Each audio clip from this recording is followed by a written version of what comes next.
Hi, I'm Nikki and I'm Isla's mum, and this is Isla, and this is Hetty. And I'm James, and I'm Isla's stepdad and Hetty's dad.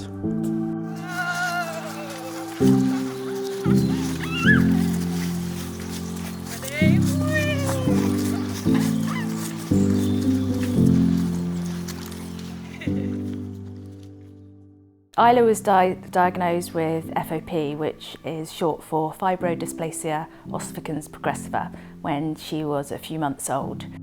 FOP is a genetic condition, and essentially it means that her body is building bone in place of muscle, tendons, ligaments, and over time it progressively locks the body in bone.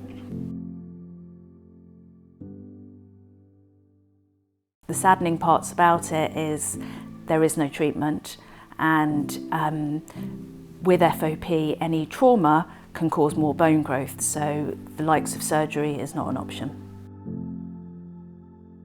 She had head flares when she was a baby, and then quite soon after, her neck and shoulders locked. By 2 years old, she lost movement in her elbows. And by 4 years old, her scoliosis started and her growth plates fused. And so, although Isla's 8, she's quite small.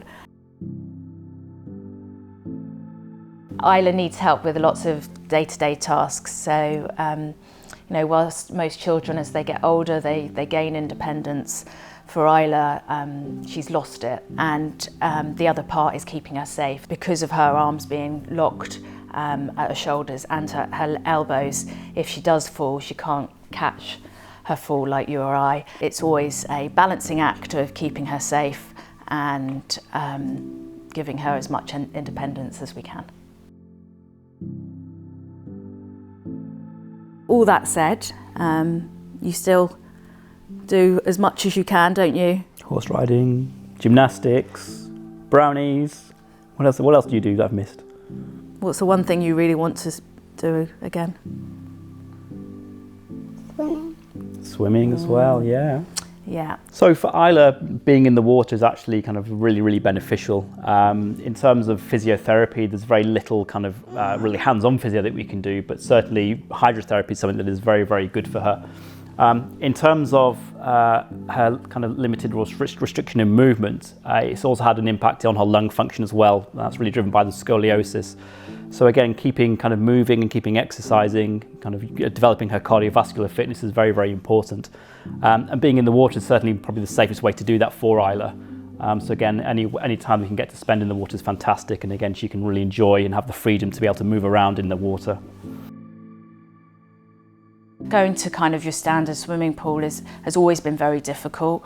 You know, they're notoriously slippy and not necessarily the safest, with lots of other children running around, and we're hoping that by having a pool at home we can do some of the exercises to help her breathing without having the worries of her falling, and also being independent in the water. So we're hoping that we're going to be able to have fun as a family. We found out about endless pools in quite a random way, really. Quite a few friends of ours had hired hot tubs, and so I thought it would be a good idea to hire a hot tub one weekend. And all of us had a great fun time in and out of the hot water, and yeah, it was just really good fun. At the same time, we knew that, you know, that we wanted to be back swimming. We all as a family love swimming, and it was something that we'd really missed. For Isla in particular, we need something that's a very, you know, a flat surface that you're not going to trip over. The original endless pool model, you know, ideal in terms of, you know, nice flat bottoms, in terms of, and then in terms of the benches down either side, which again is the perfect kind of height for Isla. So yeah, in terms of a product, it looked ideal. We're able to actually trial one, and again, I think we all went in, and I think we recognised straight away it was really the ideal solution.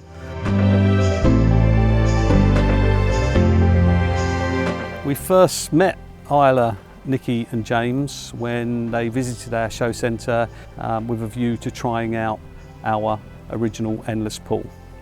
We had no doubt that an endless pool would provide a safe, fun and beneficial environment for Isla.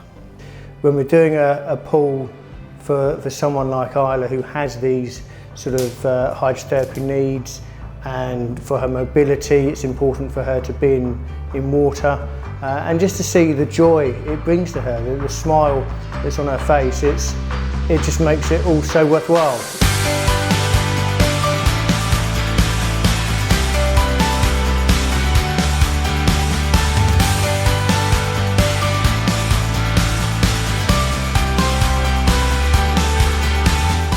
Having the endless pool at our home has been massive for us. So previously it was so hard to get Isla to the pool, to make sure that it was a pool that was going to be safe for her.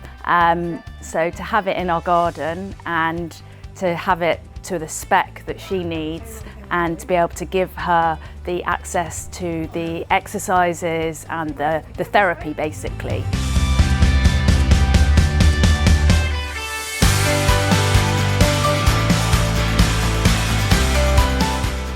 The benefits have actually been probably greater than I even imagined, because we ended up with an endless pool because of the bench that goes around the side, because Isla's always in depth when she's on that.